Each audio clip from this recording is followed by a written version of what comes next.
Today's topic is one that no leader really wants to have to deal with, and that is the loss of a colleague. This can be a very difficult time for everybody involved, and it's important as the leader to be able to provide support and guidance to your team members. So let's explore some strategies on how to navigate this. Unfortunately, in my 17 years of leadership, I've had to deal with the death of a colleague a number of times. This is really challenging, particularly when you're in a position where everyone is looking to you for support and guidance. Each organisation will usually have their own guidance and procedures for how you navigate the death of a staff member, particularly around communication with the rest of the team.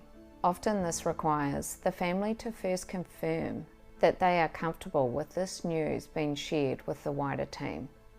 So often the role of a leader is to actually have those conversations with the family, to not only express your condolences on behalf of the team, but to get the valuable information that you might need to help navigate this. Sometimes this is taken out of your hands if team members have already heard the news through other connections through the family, which often they will have because they will also be friends outside of work in a lot of cases. The important thing is that as soon as you hear the news, you quickly consider the plan of communication and who needs to know first and what procedures are in place for this type of communication. This is also a good time to quickly refresh yourself on the procedure that you may have in place for the death of a staff member. Make sure you're able to provide clear guidance to your team, particularly for those who might be really impacted and require bereavement leave or to spend time away from the office. Just do a quick check so that you know what you need to support the team with the most accurate information. Now is not a good time for confusion. It is important to be aware of who needs to know first and who might be the most impacted. This often means you'll need to consider the environment and find an appropriate meeting room for the team so you can tell them privately and in person. Remember, everybody will react differently in these situations. Some will respond straight away with an emotional reaction. Others will retreat. If you have the ability to bring somebody on site who is an experienced counsellor, then I strongly recommend this. It's just providing that on-site private support for those who really need it. If you are able to have this, I recommend that you set it up well with a bit of a structure. Sometimes this could be a number that they can text to say that they would like to meet with the professional, and then they get a time back from that person. That way it remains confidential too, for individuals that don't want everybody knowing that they need to go and speak to somebody. The last thing you need is a line of people waiting to see somebody. I would often recommend it being on a different floor or away from the wider team, so that it isn't a big deal for people that maybe aren't as comfortable talking to somebody else. Make sure that you clear your day as much as possible and be available for the team without smothering them. Just making sure that you are visible and there if they need you. Create a space where the team can go as a bit of a timeout. So it could be that it's just an empty meeting room that anyone can use throughout the day. Your team may need some time and space to deal with how they're feeling. Consider the work that they do and how you can modify the workload for the day to ensure that no one is overwhelmed with juggling clients or meetings if they're not in the right space to do so. You may need to get additional support from other areas of the business if you have the opportunity to do so, to help support the workload. While there could be the element of business need for some of the work, hopefully you can find a balance for those who really need it the most.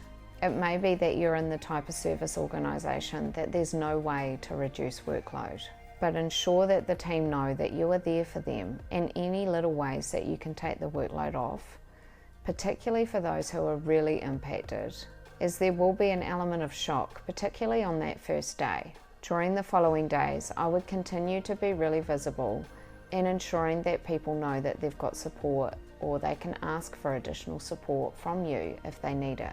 You may need to contact the family again to check on the funeral arrangements, as sometimes it's not possible for attendance outside of family, but in a lot of cases they will be happy for people from the workplace to attend. So the other consideration that you could have is if you are the person who needs to speak at the funeral, if that is something that the family is happy for you to do. And that is again something that you would have to cover off in the conversation with the family. In my experience, it is often really appreciated if somebody from the workspace can share their memories and stories of their loved one with the family at the funeral. So if your role as leader requires you to be the one that does this, I would recommend that you get really prepared. Collate some stories from the rest of the team about the individual that you can share that are light-hearted and can just give the family a real sense of how that individual was really valued as a colleague with the rest of the team. Another way to acknowledge the passing of a colleague is to set up a memorial book with the team. This is a nice book where everybody can write their memories of their colleague and share anything that they would like the family to know, as then you can provide this to the family. It can also be a good way for the team to acknowledge their grief and share their own memories. It can be quite cathartic to write that down. It also pays to note in your diary when it's coming up 6 months or a year after this, as you can then plan a way to acknowledge their passing that is with the team and an opportunity for everyone to remember. While it is really sad and it's tough, it can also bring the team together. And as a leader, you'll be needing to try to encourage the team to support each other. Now, please don't forget through all of this, you're going to have to take the time to acknowledge your own grief as well. This can be really hard to do when everyone is looking to you to organise and guide them, but it is really important. Even if you can't express your grief fully at work, as I have found myself that often the adrenaline of just dealing with the situation for everybody else takes over and carries you through a lot of it. And I'll admit, it was often a relief to be able to do all of that busy work supporting everybody so that I didn't have to dwell on how I was feeling about the situation until later. But it's not going to help to sideline any grief that you're feeling. It just hits you a lot harder later on. So don't neglect yourself and your own self-care during the process of helping support and guide your team. And I have done a video which is linked on the screen about how to navigate stress and burnout in leadership, which you might want to watch next to help you. And thanks very much for watching.